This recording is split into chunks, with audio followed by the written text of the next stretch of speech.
Action. ఏంటి out house తీసుకెళ్ళమంటే డంప్యార్డ్కి తీసుకొచ్చావు? ఇంతకు ముందు బానే ఉండేది సార్. ఇదే అవుట్ హౌస్ లో 4 నెలల కింద మీలాగే వేరే డిపార్ట్మెంట్ వాళ్ళు ఉండేవారు. వాళ్ళు వెళ్ళిపోయాకే మీరు రావడం సార్. వన్ మోర్ కొంచెం స్పీడ్ రండి,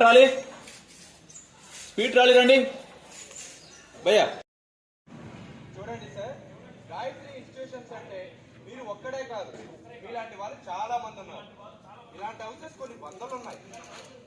క్లీనింగ్ సెక్షన్ వాళ్ళు ఊరు వెళ్ళారు. వారం రోజులు పడుతుంది రావడానికి. మమ్మల్ని వారం వరకు ఈ చెత్తలో ఉండమంటావా? ఓకే. బెస్టే కదా.